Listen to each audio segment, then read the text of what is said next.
a mi mamá la metieron presa por compra de votos. Ella era política en Colombia y yo estaba en ese momento estudiando Derecho, estaba en sexto semestre, una carrera que, aunque me enseñó muchas cosas y me dio mucho a nivel de léxico, a nivel intelectual, y quizá también es la forma por la que hablo como hablo, me hacía profundamente infeliz. Y yo estaba pues estudiando mi carrera, que me parecía una mierda y que me tenía absolutamente deprimida. Pues resulta que cuando iba en sexto semestre meten presa a mi mamá, yo me tengo que ir a vivir a otra ciudad, básicamente para encargarme de todas las cosas que ella necesitara y hacer su mano derecha. Resulta que estando en ese proceso, yo decidí ponerle pausa a mi felicidad porque yo sentía que si mi mamá estaba privada de la libertad, yo no debería ser feliz. No era lógico ni coherente. Así que yo dejé de hacer muchas cosas. 9 meses después de que mi mamá estaba privada de la libertad, yo me regresé a la ciudad donde yo vivía y me di cuenta de que la panadería que me gustaba ahora era restaurante.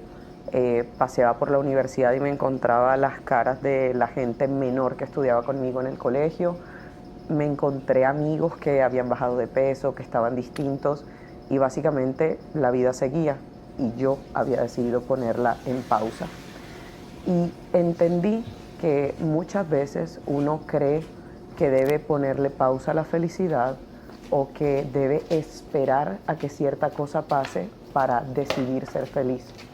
Pero con la situación de mi mamá entendí que si yo era feliz, igual ella estaba privada de la libertad, y si yo era infeliz, igual ella estaba privada de la libertad.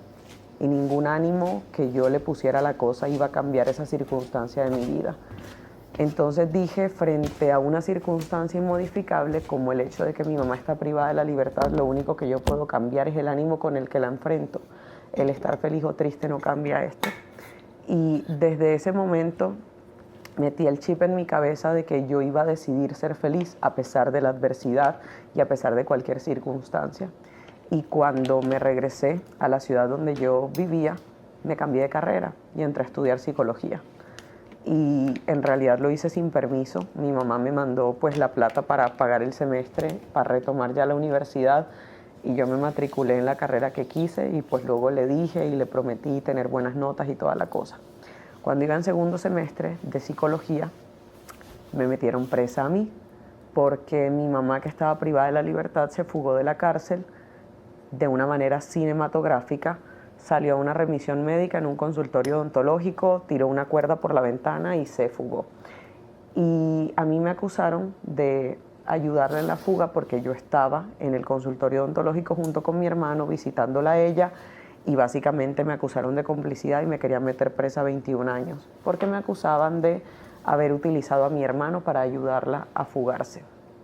Al final me terminaron metiendo presa solamente por la acusación, y después de 5 días presa, un juez dijo que yo no tenía razones para estar presa hasta que se determinara que si era culpable o no, pero me querían meter presa igual 21 años.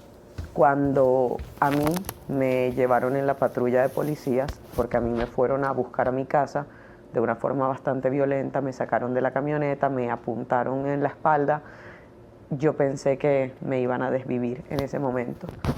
Y cuando pensaba que me iban a desvivir y volteé y rogué que por favor no lo hicieran, y le dije por favor no me dijeron no, este es un operativo de captura porque usted está siendo llevada por tales y tales delitos, tiene derecho a guardar silencio, tiene derecho a un abogado.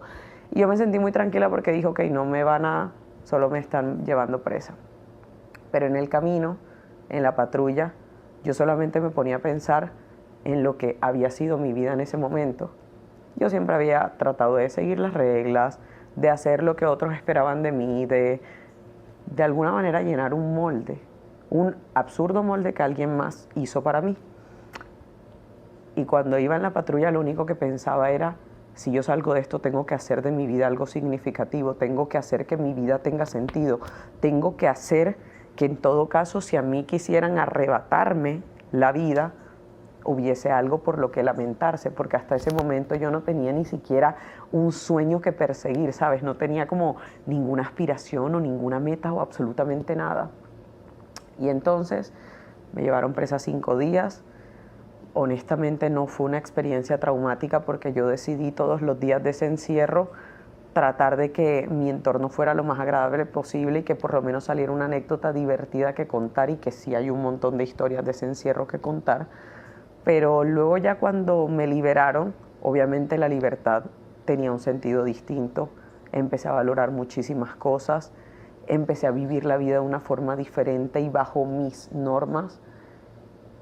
Y hubo alguien que una vez me preguntó que yo cómo hacía para vivir con el hecho de que estoy en un proceso que de hecho no termina, y que los últimos 6 años de mi vida he estado básicamente en la incertidumbre de poder perder la libertad.